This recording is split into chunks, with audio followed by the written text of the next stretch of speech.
On va parler de tout ça, de ces victoires américaines qui s'enchaînent avec, il vient de nous rejoindre, François Monnier. François Monnier, directeur de la rédaction d'Investir. Il vient combattre le consensus et les idées faciles. Bonjour François. Bonjour. Meilleurs vœux d'ailleurs, puisque voilà. Bonne année à vous. Première, bonne année à vous également. Bons investissements. Bonne année. Bons investissements. Ouais. Les États-Unis sont membres de l'OTAN, comme la France. Les États-Unis font partie intégrante de l'Occident, comme la France et les membres de l'Union européenne. Oui. Et finalement, pour vous, tout ça est peut-être en train de devenir bullshit. Vous foudroyez ce qui était une évidence, cette idée que l'Europe et les États-Unis joueraient encore dans le même camp, François. Oui, absolument. Aujourd'hui, on ne peut pas avoir une certitude, en tout cas que tout le monde est aligné. On l'a vu avec les négociations autour de l'Ukraine, où les États-Unis sont passés d'un statut d'alliés à partenaires, avec l'idée derrière qu'ils se désengagent de l'Europe et à nous, Européens et autres membres de l'OTAN, à monter en puissance, en investissant davantage dans le domaine de la défense. On en a parlé longuement, le passage de 2% des efforts de budget défense dans le PIB à 3,5% d'ici 2035. Et là, avec ce qui se passe au Venezuela et surtout avec ses intentions sur le Groenland, là on change complètement de dimension et que finalement le tournant de l'année ce sera peut-être dans 20 jours puisqu'il a promis dans 20 jours de reparler du Groenland avec une solution d'ici 2 mois. Donc qu'est-ce que ça veut dire ? Tout le monde se dit qu'il a envie il l'avait déjà martelé il y a de nombreux mois. Là, ça revient sur le devant de la scène. Et la grande différence entre ce qui s'est passé l'année dernière et aujourd'hui, c'est qu'il est sur une victoire avec le Venezuela et que là, on se demande comment il va pouvoir récupérer le Groenland au Danemark. Donc en gros, c'est le prendre au Danemark, qui est un membre de l'OTAN, qui est un membre de l'Occident. Il faut rappeler que l'Occident, l'idée, c'était de dire on va partager des valeurs communes, notamment autour du droit de l'homme. Et là, on bafoue un peu le droit. Et surtout, si on a des velléités sur un territoire d'un membre de l'OTAN, c'est qu'on n'est plus vraiment une famille. Et en tout cas, il n'y a plus alignement des intérêts et on n'est plus vraiment partenaire. Donc là, on assiste vraiment à un tournant. C'est pas encore pris. On va voir d'abord comment va commencer la négociation. Les bruits qui circulent, c'est qu'il va commencer d'abord par donner de l'argent aux 57 000 habitants en disant devenez américain et je vous donne, je sais pas, $100 000 chacun. Pour 57 000, c'est intéressant de financer une telle conquête. Et puis après, bien sûr, c'est un peu ce qu'il avait fait au Venezuela. Au départ, c'était je vous donne de l'argent, vous quittez le pouvoir et nous on s'installe. Il n'a pas voulu prendre l'argent, le président. Il a été maintenant exfiltré, comme on dit. Donc là, on voit d'abord une négo peut-être financière et après peut-être un bras de fer. En tout cas, on ne peut pas se dire que son envie de Groenland, c'est un doux rêve, puisqu'il le martèle, et ça devient extrêmement insistant au point que le Danemark s'en offusque et on voit qu'il y a une mobilisation. Donc il y a une mobilisation autour de l'Ukraine, peut-être que demain il y aura une mobilisation autour du Danemark, et donc on voit que voilà, les alliés d'hier sont devenus des partenaires et les partenaires deviennent de moins en moins partenaires.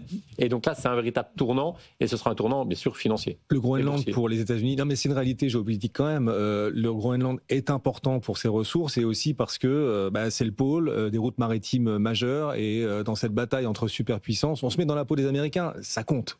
Antoine. Vous vous souvenez qu'il y a quelques années, il y avait une série qui s'appelait Occupied, où la Russie envahissait la Norvège militairement. Et c'était le scénario noir, et on se disait, c'est quand même vachement réaliste. Là, on se rend compte que c'est peut-être bien les Américains qui envahiraient le Groenland. Oui, ça poserait certains problèmes légèrement disruptifs du point de vue international. Ouais, sauf que il y a quelques années, c'était une fiction, et là, maintenant, on se dit que c'est tout à fait possible, et dans un avenir extrêmement proche, dans quelques jours. Sabrina. Vous avez bien résumé la situation, François. Donald Trump, effectivement, fait parler de lui en ce moment avec ses différentes initiatives au Venezuela, ses velléités d'annexion du Groenland. Est-ce que ça va continuer ? Est-ce qu'on va entendre parler encore de Trump cette année ? Oui, et de façon assez massive. D'abord, le mois de janvier va être extrêmement riche en actualité trumpienne, puisqu'il devra dévoiler d'ici la fin du mois le nouveau président de la Fed, sachant que le Jerome Powell va partir le 15 mai. Fin janvier, on devrait avoir un nouveau shutdown. Donc négociation, je paye ou je ne paye pas mes fonctionnaires, donc il y aura du débat. En février, on le sait, il y a le sommet de la défense de Munich en Allemagne, où là tous les membres discutent un petit peu des alliances, la défense, etc. Et puis on va avoir en juillet le grand rendez-vous de l'OTAN, Donc là, on va parler aussi de Trump. On va parler de Trump avec bien sûr les élections à mi-mandat en novembre. Donc là, ça paraît un petit peu loin. Et puis, il y a toujours des débats sur les tarifs douaniers. Il y en a qui sont jugés plus ou moins illégaux, notamment vis-à-vis de la Chine, de l'Inde. Et là, c'est quand même un enjeu considérable, parce qu'il faut voir que les tarifs douaniers, c'est du concret. L'année dernière, ça rapportait 300 milliards aux États-Unis, alors qu'en 2024, c'était que 100 milliards. Donc là, il a quand même bien rempli les caisses avec ses tarifs douaniers. Et donc, il y a beaucoup de sujets. Oui. Et ces sujets auront des impacts économiques, financiers et bien sûr boursiers. Oui. Et puis, cette année sera le 250e anniversaire des États-Unis. Cuba, faut suivre Cuba. Ce serait un sacré symbole Cuba, si Cuba tombait. Colombie, voilà, on voit que... C'est presque, c'est pas un Monopoly, mais peut-être un risque. Mexique aussi, accessoirement. Oui, qui menace aussi. Ouais. C'est compliqué. Alors dans ce contexte un petit peu secoué, revenons à nos basses réalités patrimoniales. Comment on s'ajuste, comment on ajuste son portefeuille, comment on ajuste ses positions sur les actions? Il faut absolument avoir des valeurs de défense et d'aéronautique en portefeuille. On est d'accord. Là, on l'a vu, les mouvements qu'on a observés sur le marché. Il y a eu un petit peu le pétrole, notamment les compagnies pétrolières américaines, mais ce qu'on a surtout vu, c'est les valeurs de défense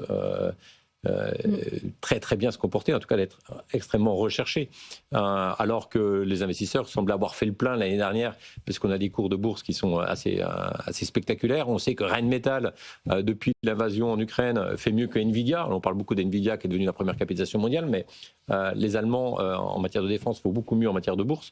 Et donc aujourd'hui, en portefeuille, il faut avoir plus de 10%, je pense, de valeurs liées à la défense dans son portefeuille, dans son PEA ou dans son compte titre. On peut aller jusqu'à 15%. Et même sur la base des cours actuels. Même sur la base des cours actuels, oui, parce qu'on a de la visibilité, une visibilité garantie, une croissance à 2 chiffres. Et cette croissance va peut-être un petit peu s'accélérer, parce que s'il y a vraiment il y a un sujet sur le Groenland, Rheinmetall qui a pris déjà près de 15% depuis le début de l'année, il va à nouveau reprendre 15 ou 30 ou 40% dans les jours ou les semaines qui viennent. Oui. Même chose sur BAE System qui gagne près de 10%. Enfin, on voit que ça va très très vite. Le CAC 40 progresse légèrement depuis le début de l'année de 1%, mais les valeurs de défense sont pas loin d'avoir déjà gagné près de 10% ou au-delà. Et donc là, on le voit, c'est une méga tendance, et cette méga tendance a tendance à s'accélérer, alors qu'on ne voit pas cette méga tendance s'accélérer aujourd'hui dans le domaine de l'IA, même s'il y a toujours de l'appétit, il y a toujours de l'envie, il y a toujours des investissements. Mais là, ce début d'année montre que la géopolitique prend le pas, et il y a une accélération en tout cas de la tectonique des plaques, et ce qui fait que il ne faut pas être absent de cet environnement, il faut s'adapter, et on s'adapte en réarmant votre portefeuille. Il y a des annonces en matière d'investissement qui n'ont pas encore été faites, il y a des choses qui restent à déployer. Moi, je vois très récemment, c'est un tout petit signal faible, mais c'est le genre que j'aime bien. Vous savez, les AWACS. Les AWACS français, ils sont américains, c'est des Boeing. Il y a des Boeing, c'est les gros, et les petits qui sont basés sur le Charles de Gaulle, c'est des Grumman, ils sont américains aussi. Et pour la suite, on avait le choix entre un projet de Dassault qui prenait du retard et un avion de Saab qui fait le job. On a choisi le Saab dans une optique européenne. Donc c'est des Saab suédois qui vont voler sous cocarde française parce qu'il faut se grouiller. C'est le signal est intéressant à mon avis, et ça pourrait être le prélude à plusieurs signaux de ce type-là. Montrer l'exemple, quoi. Oui, voilà, exactement, montrer l'exemple, dire on veut bien l'Europe de la défense unie, ceci, cela. Enfin, faut accélérer. Et si ça peut être avec des solutions européennes, autant faire avec ceux qui savent faire. D'ailleurs, ça s'est bien comporté hier avec les différentes annonces. Ça a pris 6% à Stockholm, je crois. Oui. Mais c'est-à-dire que quand on est investisseur, par exemple, et qu'on observe la géopolitique, il y a plein de gens qui investissent en bourse sans se soucier de la géopolitique. C'est des passionnés d'entreprise ou juste des gens passionnés de gagner de l'argent. Voilà. Et la géopolitique, c'est un plaisir intellectuel parfois quand on n'est pas concerné soi-même directement. On est d'accord. Là, d'un seul coup, quand on est investisseur en bourse, on est obligé de s'y intéresser. C'est-à-dire que ce qui se passera cette année devra obligatoirement mener à des arbitrages au sein des PEA. Oui, ou même si vous voulez faire l'autruche, ne pas vous intéresser du tout à la géopolitique en disant c'est pas mon domaine. Vous regardez simplement l'évolution des carnets de commandes. Les carnets de commandes se remplissent de façon assez massive. Et un carnet de commandes, qu'est-ce que c'est ? C'est du chiffre d'affaires plus tard et des bénéfices le surlendemain. Donc là, on est sur une croissance bénéficiaire qui est historique. En tout cas, on n'a jamais vu ça depuis la Seconde Guerre mondiale. Cette accélération, elle est Rheinmetall va multiplier par 5 son chiffre d'affaires d'ici 2030. Donc on est vraiment sur des croissances aussi fortes que dans le domaine de la tech, que dans le domaine de l'intelligence artificielle. En France, on le voit aussi avec Exosens, avec Excel Technologies, qui annoncent des carnets de commandes. Et c'est ça, Rheinmetall est une exception. Enfin, je veux dire, c'est ce qui fait de mieux en matière de croissance dans la défense européenne aujourd'hui, ou finalement il y a beaucoup de comparables? Non, l'armement allemand, c'est probablement ce qui se fait le mieux parce que les Allemands ont de l'argent. Nous, on ne peut pas remettre beaucoup de budget. D'ailleurs, on est en train de négocier. Est-ce qu'on peut avoir un nouveau budget 2026 ? Est-ce qu'on va remettre près de 6 milliards dans le domaine de la défense ? Les Allemands n'ont pas ce problème-là. Donc, pourquoi les valeurs allemandes en matière de défense ? En gros, quand on regarde, quand Thales prend 4, Rheinmetall prend 8. Parce que tout le monde se dit que si jamais il y a une course au réarmement, les Allemands, ils peuvent mettre 2 fois plus, voire 3 fois plus que les Français. Et donc, c'est ça quand on dit la France n'a plus vraiment d'argent. Alors, ça ne veut pas dire que la France va faire faillite demain, mais ça veut dire que le jour où il y a besoin, on n'a pas les moyens de remettre énormément d'argent sur la table, alors que de l'autre côté du Rhin, eh bien, ils ont les poches pleines. Et c'est pour ça qu'il y a un engouement pour Renk, pour d'autres acteurs dans le domaine de la défense en Allemagne. Le DAX, son dernier, du coup, a 2 fois plus progressé que le CAC 40.